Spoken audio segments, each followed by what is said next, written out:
होली की आत्मा। बचपन से शहर में रहने वाला मनोज इस साल होली की छुट्टियों में अपने गांव दुर्गापुर वापस आता है, जहां उसे देख पूरा गांव खुशी से झूम उठता है। जब गया था तब इतना सा था और अब देखो कितना बड़ा हो गया है। हाँ सरपंच जी, जब मैं गया था तब आप भी बहुत जवान थे और अब देखो कितने बूढ़े हो गए हैं आप। चलो चलो बढ़िया है। बच्चा घर वापस आ गया। इसी खुशी में आज रात पार्टी होगी। क्या बात है, गांव में भी पार्टियां होने लगी। वैसे अगर पार्टी की बात है तो आज क्यों सीधा होली पार्टी करते हैं। होली पार्टी की बात सुन चहल पहल में अचानक सन्नाटा छा जाता है, जिसे देख मनोज को कुछ अजीब लगता है, लेकिन तभी सरपंच बात पलट देता है। अब बहुत देर हो गई, चलो सब अपने घर चलो, पार्टी के बारे में कल सोचेंगे। मनोज भी मम्मी पापा के साथ घर आ जाता है, पर होली पार्टी और उस पर पूरे गांव की खामोशी वाली बात अभी तक उसके जहन से निकलती नहीं। पापा, होली पार्टी की बात पर सब चुप क्यों हो गए थे? अरे होगी उनकी कोई अपनी बात। मुझे गांव की पंचायती थोड़ी पता है। थक गया हूँ, चलो सो जाते हैं, कल बात करते हैं। पापा की बात मानते हुए मनोज भी सोने चला जाता है।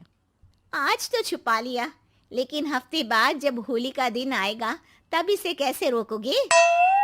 अगली सुबह सूरज के साथ ही मनोज भी गांव घूमने निकल जाता है, जिस पर रास्ते में उसे अपनी ही उम्र के कुछ लड़के भी मिलते हैं, जिनसे दोस्ती कर अब वो उनके साथ घूमने लगता है। इसी तरह कुछ दिन बीत जाते हैं और होली नजदीक आने लगती है। दोस्तों, होली में 4 दिन ही बचे हैं, पर गांव में उसकी कोई तैयारियां क्यों नहीं दिख रही? क्योंकि यहाँ होली नहीं मनाई जाती। अरे पर ऐसा क्यों? वो राजा भूषण। अरे तुम 4 दिन के लिए आए हो, क्या इतना सोच रहे हो? चलो कुछ खाने चलते हैं। इसी के साथ एक बार फिर होली की बात को टलते हुए देख मनोज को शक होने लगता है। वो घर पहुंचते ही इंटरनेट पर अपने गांव और राजा भूषण के बारे में जानकारी निकालने लगता है। क्या? मुझे आज तक ये नहीं पता था। ऐसा कैसे? किसी ने मुझे कुछ बताया क्यों नहीं?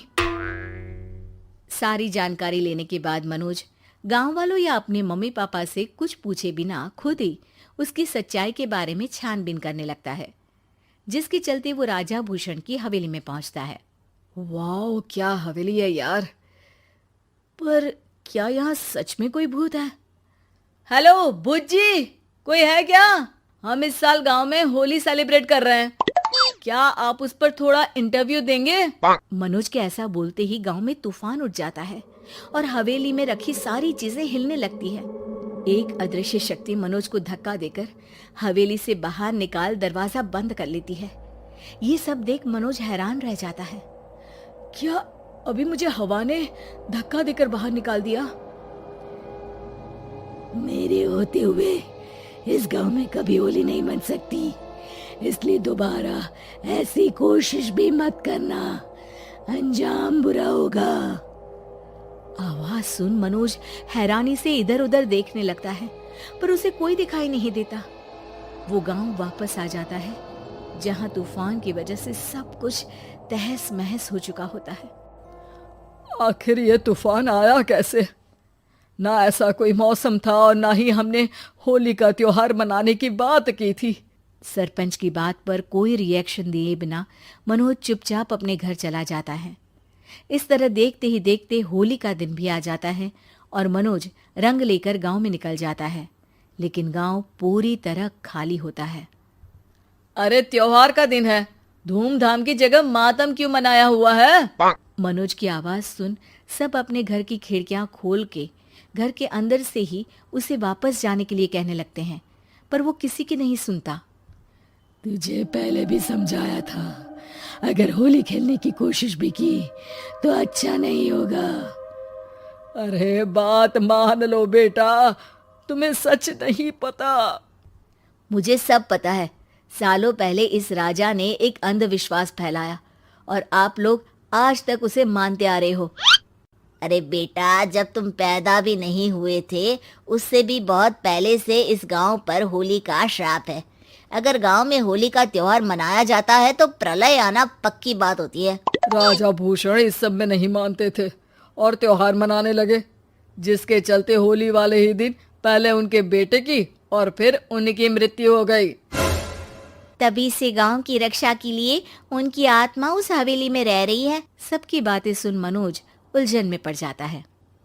सोचना भी मत मनोज, अगर तुमने इस परंपरा को तोड़ने की कोशिश भी की तो उसका परिणाम इस गांव और गांव के लोगों के लिए अच्छा नहीं होगा। मुझे भी यकीन नहीं हो रहा कि आप लोग एक बेतुकी बात को मानकर सालों से रंगों के त्योहार को मातम की तरह मनाते आ रहे हो। मनोज किसी की कोई बात ना मानते हुए पूरे गांव में रंग बिखेर देता है, जिसके तुरंत बाद वहां तूफान के साथ बिजलियां गरजने लगती है। अचानक मौसम में ऐसा बदलाव देख जहां मनोज कंफ्यूजन में आ जाता है, वहीं गांव वाले डर से सहम जाते हैं।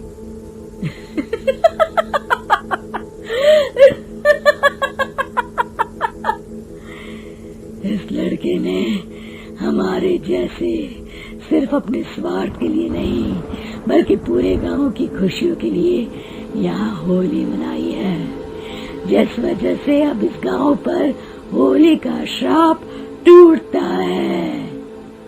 ऐसा बोलकर राजा का भूत वहां से गायब हो जाता है, जिसके बाद गांव के लोग धूमधाम से होली मनाते हैं। खुशियों के रंग गांव में बिखरे ही होते हैं कि अगली सुबह अचानक मनोज कहीं गायब हो जाता है और एक बार फिर गांव में होली का नया राज शुरू हो जाता है।